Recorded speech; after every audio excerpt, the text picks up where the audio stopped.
안녕하십니까, 박사입니다. 이번 방송에서는 단편적인 러전 관련 뉴스들을 모아서 전해드리겠습니다. 짤막한 뉴스들을 들으시면 큰 그림이 그려지기 때문입니다. 현재 가장 치열한 전투가 벌어지고 있는 바흐무트에서는 결국 우크라이나가 포기할 것이라는 보도들이 나오고 있습니다. 바그너 그룹이 워낙 용맹해 우크라이나군이 바흐무트를 러시아에 넘겨줄 조짐이 보인다고 블룸버그가 보도했습니다. 젤렌스키의 보좌관인 올렉산드르 로드냔스키도 CNN과의 인터뷰에서 필요하다면 우크라이나군이 바흐무트에서 전략적 철수를 할 수도 있다고 말했습니다. 그는 모든 옵션을 심각하게 고려하고 있다고 말했습니다. 그런데 키예프에는 제이크 설리번이 젤렌스키와 회의를 하고 있습니다. 바흐무트 철수는 미국의 의중에도 달려 있습니다. 바흐무트의 우크라이나군은 도간에 든 쥐입니다. 완전히 포위돼 달아날 구멍이 없습니다. 스타링크 트위터의 CEO 일론 머스크도 바흐무트 전황 지도를 공유하면서 완전히 포위돼 버렸네 라고 말했습니다. 머스크가 그렇다면 그런 겁니다. 독일 빌트지 기자로 우크라이나를 응원하는 기사만 써온 율리안 레프케도 키예프 군대가 이제는 가망이 없는 것으로 보고 있습니다.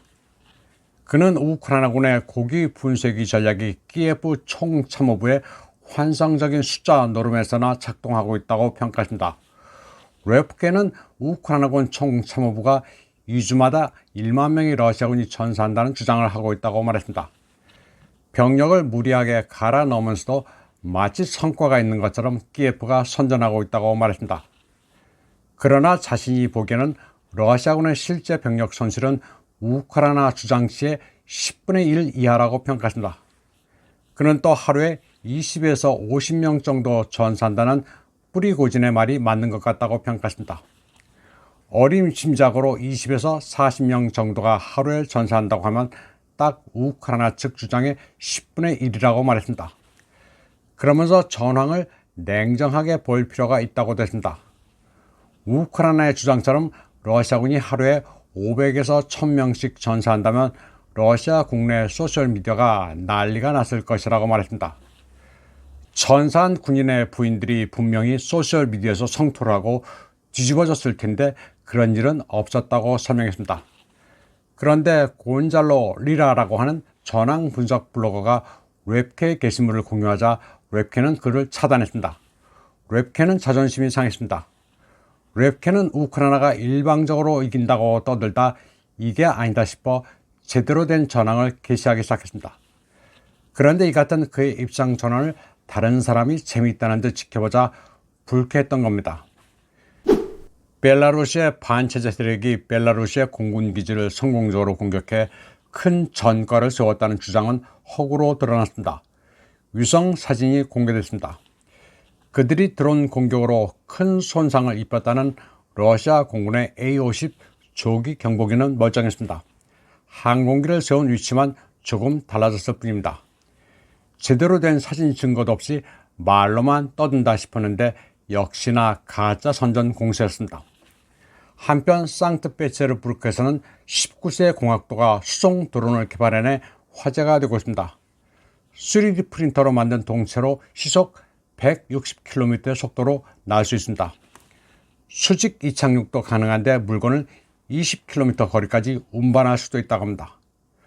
젊은 러시아 공학도의 실력이 대단합니다. 우크라이나 전장에는 러시아, 우크라이나 편에서 싸우는 외국인들도 많습니다.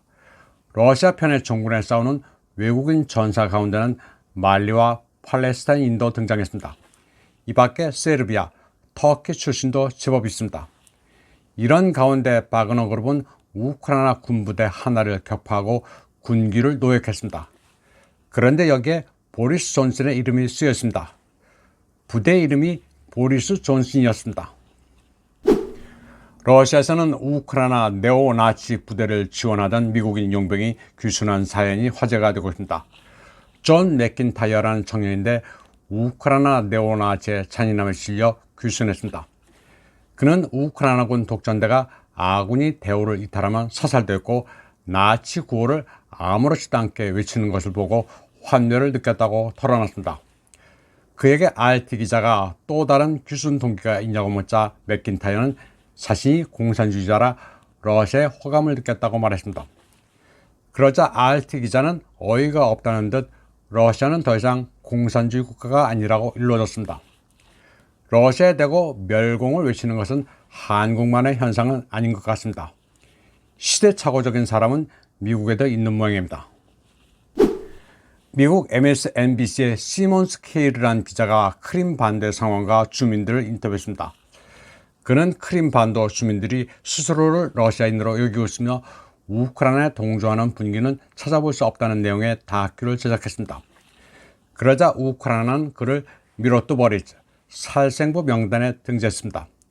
크림에는 뭐하러 가서 키예프에 불리한 프로그램을 만드냐면서 노골적으로 불쾌했습니다. 그리고는 그를 정식 살해 명단에 올렸습니다. 영국의 스카이뉴스는 2월 식료품 물가가 17.1%의 기록적인 상승을 보였다고 보도했습니다. 민생고가 이만저만이 아닙니다. 살인적인 인플레이션은 서유럽이 대동소이합니다.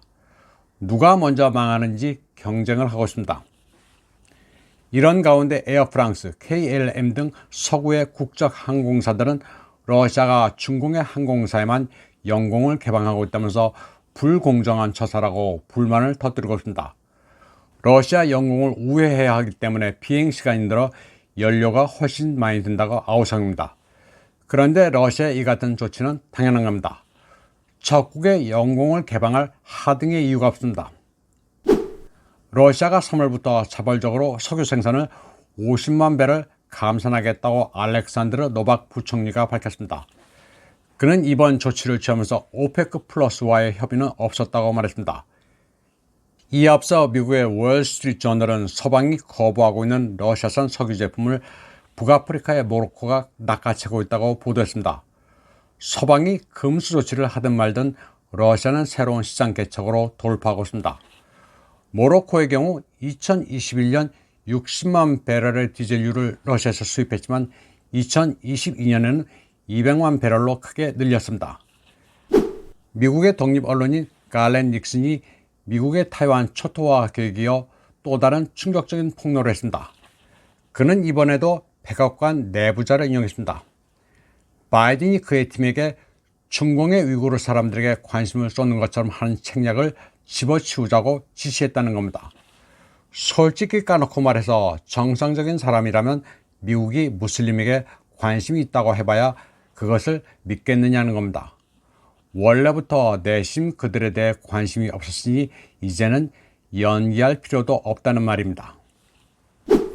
독일 브란덴부르크 문북은 러시아 대사관 앞에 부서진 T-72 전차를 전시해 모스크바의 망신을 주려는 퍼포먼스가 러시아를 응원하는 장미꽃 헌화의 물결로 수포로 돌아갔습니다. 그러자 우크라이나 편에 서온 베를리너 자이퉁이 러시아에 시비를 걸었습니다. 장미꽃 헌화를 러시아 대사관이 배후에서 주도한 것 아니냐고 주장했습니다. 그러자 주 베를린 러시아 대사관은 성명을 내고 이를 반박했습니다. 대사관 측은 장미꽃 헌화와 관련된 이니셔티브 조직, 자금 조달과 무관하다면서 관심을 가져준 독일 시민들에게 거듭 감사하다고 밝혔습니다. 베를리너 자이퉁은 누군가 장미꽃을 무더기로 가져와 나눠주는 것을 보고 배후를 러시아 대사관으로 의심했습니다. 그런데 현장에는 장미꽃 2,000다발을 가지고 온 사람이 있었습니다. 일찍이 독일 외교에서 가장 중요한 것은 러시아와의 우호 관계라고 말한 바 있는 철혈제상 오토 폰 비스마르크의 증손자였습니다. 이번 방송은 여기까지 하겠습니다. 시청해주신 여러분 감사합니다.